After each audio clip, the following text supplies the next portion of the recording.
2 दिन में ये स्टॉक 31% से भी ज़्यादा की गिरावट दिखा चुका है। स्टॉक अपने आईपीओ प्राइस से भी 20% डिस्काउंट में ट्रेड कर रहा है दोस्तों। एक समय में आप कह सकते हैं स्टॉक में ह्यूज इमेंस पोटेंशियल देखने की बात की जा रही थी और एक समय में लगातार ऊपर के टारगेट्स एकदम आप कह सकते हैं बुलिशनेस पूरे के पूरे तमाम इस स्टॉक के ऊपर दिख रहे थे दोस्तों। बट अचानक ऐसा क्या हो गया कि स्टॉक इतनी ज़बरदस्त गिरावट दिखा रहा है कि 2 दिन के अंदर आप कह सकते हैं 31% की गिरावट हो चुकी है। आईपीओ प्राइस के इशू प्राइस से भी नीचे आ रहा है। ऐसा क्या हो गया है? और एक क्वेश्चन ये भी पूछा जा सकता है, क्या ये जो हो रहा है इसका अनुमान नहीं था? क्योंकि ज़ोमैटो में अगर आप देखेंगे तो सेम चीज़ ही तरह से गिरावट हुई थी। तो क्या जो ज़ोमैटो की गिरावट थी उससे हमें ये समझ में नहीं आया कि इसमें भी गिरावट हो सकती है? और यदि आप मेरे पुराने व्यूअर्स हैं तो आपको एक बात अक्सर पता होगी और जो मैं हमेशा बार बार कहता हूँ कि जब भी कोई बिजनेस आप कह सकते हैं जब कोई बिजनेस कोई कर रहा रहता है तो एक बात आपको पता होनी चाहिए कि बिजनेस ऊपर नीचे होते रहते हैं। हमेशा बिजनेस सिर्फ ऊपर ही जाए ऐसा इंपॉर्टेंट नहीं है, उतार चढ़ाव होते रहते हैं। लेकिन प्रॉब्लम तब आती है जब उसका स्टॉक उसकी रिफ्लेक्शन ना दिखाए, सिर्फ और सिर्फ रॉकेट की तरह ऊपर ही चलता चला जाए। तो यही वही होता है जो आज डिलीवरी स्टॉक के साथ हुआ है। तो क्या ये गिरावट एक खरीदारी का मौका है? ब्रोकरेज हाउसेस का अब क्या कहना है?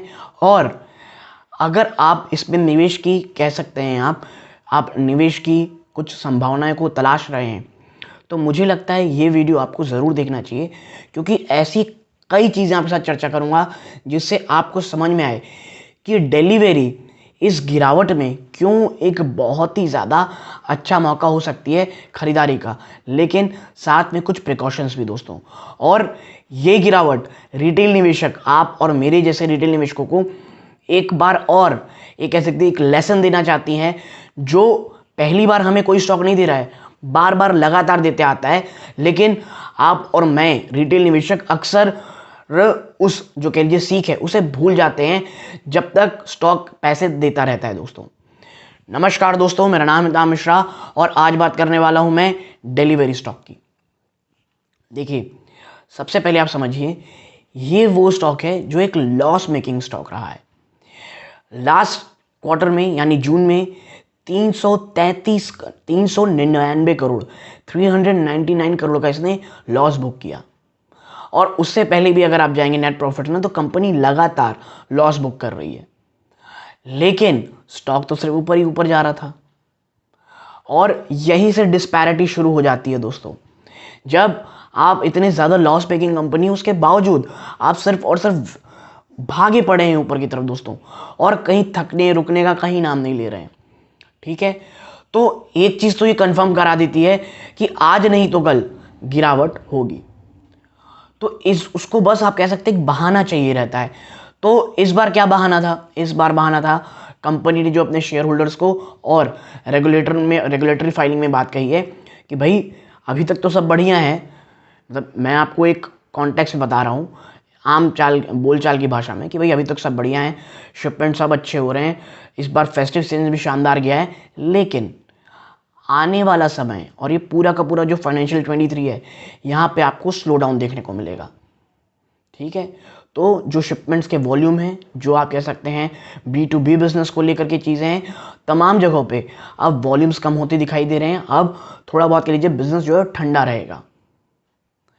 तो क्या ये सरप्राइजिंग था? देखिए, आपको साथ मैंने ये बात कही थी, अगर आपको याद हो ना हो, अगर आप मेरी वीडियोस देखते हैं तो आपको पता होगा मैंने ये बहुत लगभग महीने भर पहले ये बात कही थी कि जो फेडेक्स के सीईओ हैं उन्होंने ये बात कही है कि भाई जो फ्राइट कॉस्ट है वो लगातार नीचे आ रहा है। रीज़न जो आप कह सकते हैं जो पोर्ट्स में जो लगातार जो शिपमेंट्स आया करती थी उसके वॉल्यूम्स में कमी आ रही है।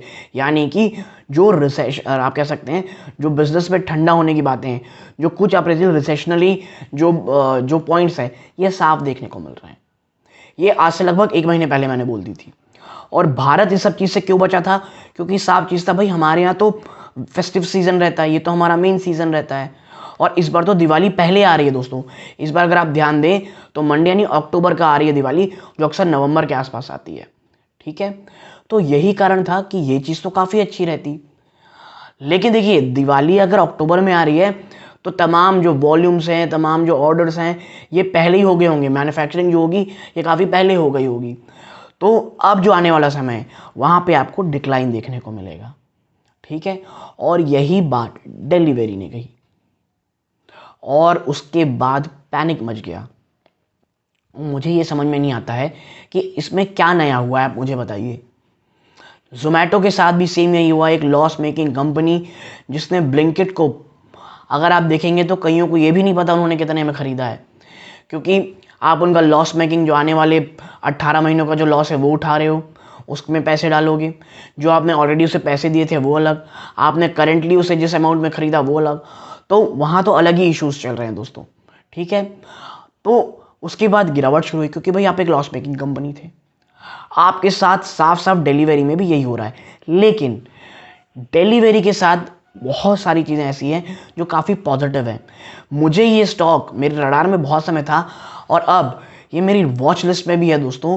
क्यों? क्योंकि देखिए, रडार और वॉच लिस्ट बोलेंगे क्या होता है? रडार ही होता है कि आप कभी आस पास देखते रहते हैं, और वॉच लिस्ट में होता है कि अब जिन गिरावट ये दिखा चुका है, अब मुझे ये स्टॉक काफ़ी अच्छा लगता है दोस्तों। क्योंकि अब ये वैल्यूएशन कोई, आप कह सकते दोस्तों, ऊट पटांग वैल्यूएशन नहीं है, कोई भी कुछ भी वैल्यूएशन नहीं दे दी गई है। ठीक है, फ्यूचर डिलीवरी का बहुत अच्छा है। ठीक है, और तमाम ब्रोकरेज हाउस हैं, उन्होंने कई ने बाई रिकमेंडेशन दी हैं, लेकिन टारगेट्स उन्होंने कम किए हैं। जैसे अगर मैं आपके साथ चर्चा करूं तो गोल्डमैन सैक्स ने तो डाउनग्रेड कर दिया दोस्तों स्टॉक को, और टारगेट 488 का दिया है। ठीक है, 480 का दिया है। बात करें आप कह लीजिए सिटी ग्रुप की, तो उन्होंने बाई रिकमेंडेशन नहीं दी है, लेकिन टारगेट प्राइस दोस्तों जो कह लीजिए आप उसको 740 कर दिया है, पिछले टारगेट 688 से। ठीक है, बल्कि मुझे ये गलत लगता है, ये सिटी ग्रुप ने कुछ अलग ही लेवल के टारगेट दे दिए हैं। करेंटली स्टॉक जिसमें ट्रेड कर रहा है दोस्तों, वो एक अच्छे वैल्यूएशन का स्टॉक है। ठीक है, और मैं आप बता दूं, शायद अभी कोई बहुत ज़्यादा भागे ना, शायद कंसोलिडेट करे, लेकिन ये कह लीजिए एक्यूमुलेशन का टाइम होगा दोस्तों। मैं ये नहीं कहता तुरंत जाके खरीद लीजिए, क्योंकि जब गिरावट होती है ना दोस्तों, तो बहुत ही अलग किस्म से होती है। ठीक है, तो कहाँ जाके थमेगी ना आपको पता है ना मुझे पता है। तो जो मंडे का सेशन होगा दोस्तों, ठीक है, जो मंडे का सेशन होगा और वो मुहूर्त ट्रेडिंग का सेशन होगा, उस समय शायद अगर आप ना भी लें तो ट्यूसडे और वेडनेसडे आने वाले 2-3 दिन जो फुल ट्रेडिंग सेशन हो गया, मैं ये देखना चाहता हूँ स्टॉक किस तरह से रिएक्ट करना चाहता है। ठीक है, और कोई भी अब एक बड़ी गिरावट मैं स्टॉक में एंट्री करूंगा, मैं ये पहले बता दे रहा हूँ। लेकिन ये थोड़ा भी रिस्की स्टॉक है दोस्तों, और मेरी इन्वेस्टमेंट अब ये लॉन्ग टर्म की होगी, क्योंकि मुझे कहीं से भी कोई डाउट नहीं है कि आने वाला समय बहुत ही ज़्यादा शानदार है डिलीवरी कंपनीज़ के लिए। हाँ, कंपटीशन होगा, लेकिन आप समझिए डिलीवरी थर्ड पार्टी को, अगर मैं आपके साथ कुछ फैक्ट्स शेयर करूं तो देखिए, ये सबसे, इट इज़ द लार्जेस्ट, अगर एग्जैक्टली वर्ड में जाऊं, it is the largest and fastest growing fully integrated logistic company in India by revenue in financial 23। देखिए, ब्लू डार्ट जो इतना बिजनेस कर रहा है, जो अब जाके पॉजिटिव में आया है, नेट प्रॉफिट में आया है, अभी भी उसके अगर आप डेट टू इक्विटी में जाएंगे तो वहाँ बहुत ज़्यादा परेशानी है। ठीक है, तो वो अभी भी कर्जे में है, उसके सामने डिलीवरी तो अभी स्टार्टिंग की है, और मुझे लगता है आने वाला समय बहुत शानदार है। और अगर मैं आपको बता दूं, अगर कईयों को अगर ये ना पता हो तो मैं बता दूं, जो फेडेक्स है दोस्तों, उसने भी इसमें $100 मिलियन का निवेश किया हुआ है। ठीक है, और अगर इसके आप थोड़ा सा रेवेन्यू इंफ्रास्ट्रक्चर को देखेंगे, ठीक है, तो एक एक करके मैं आपसे शेयर करता हूँ, तो आप मेरे साथ थोड़ा सा, अगर आप वाकई में सीरियस हैं स्टॉक में निवेश करने के लिए, तो ये वीडियो को प्लीज़ अंत तक देखिए, और यहाँ से तो ज़रूरी देखिए, और एक बार लाइक कर दें, और चैनल पहली बार आए तो सब्सक्राइब कर दें। देखिए, सबसे पहले समझिए 61.51% का रेवेन्यू कंपनी का जो आता है दोस्तों, वो है एक्सप्रेस पार्सल सर्विसेज से दोस्तों, और लगभग आप बता दूं 2022 तक, फाइनेंशियल 2022 की बात नहीं कर रहा हूँ, जो 2023 की बात नहीं कर रहा हूँ, फाइनेंशियल 22 तक कंपनी ने 1.2 बिलियन से भी ज़्यादा कह लीजिए पार्सल दिए हुए हैं, एक्सप्रेस पार्सल, और ये इसकी स्ट्रेंथ है और ये इसको आने वाले समय में काफ़ी हद तक बढ़ा सकती है। और देखिए ये जो एक्सप्रेस पार्सल था ना, उसमें कंपनी ने अपना काफ़ी अच्छा नाम कर लिया था, काफ़ी अच्छा अपने आप को इस्टेब्लिश कर लिया था और जो पूरा इंफ्रास्ट्रक्चर है उसे डेवलप कर लिया था। तो इन्होंने फिर किया भाई हम नेक्स्ट फेज ऑफ अपना कह लीजिए आपको बिजनेस फैलाते हैं। तो दूसरा क्या किया इन्होंने, उसके बाद इन्होंने दोस्तों जो नेक्स्ट चीज़ की वो की ट्रक लोड सर्विसेज। ठीक है, और ये किस में फोकस रहता है ट्रक लोड सर्विस दोस्तों, ये B2B बिजनेस में यानी B2B शिपमेंट्स में फोकस रहता है और कंपनी ने अपना नेक्स्ट फेज ऑफ फोकस इसमें रखा। और जब फाइनेंशियल 22 तक इनके पास जो यहाँ से रेवेन्यू जनरेट होता था वो 17.96 था। ठीक, उसके बाद अभी अभी शुरुआत जो हुई है वो है ट्रक लोड सेगमेंट की दोस्तों, जहां से कंपनी को 3.85% का रेवेन्यू आता है। अभी ट्रक लोड पेमेंट क्या है, अगर हम बाय वर्ड्स जाएं, truck load freight brokerage platform Orion connect shippers with fleet owners and suppliers of truck load. देखिए भाई एक प्लेटफॉर्म है ओरियन, ठीक है, जहां पे कह लीजिए आप जो एक ब्रोकरेज प्लेटफॉर्म है जहां पर शिपर्स को फ्लीट ओनर के साथ कनेक्ट किया जाता है अगर उन्हें माल एक जगह दूसरी जगह ले जाना है। अभी स्टार्टिंग है, बहुत काम करने की इनको ज़रूरत है, लेकिन कंपनी फोकस कर रही है।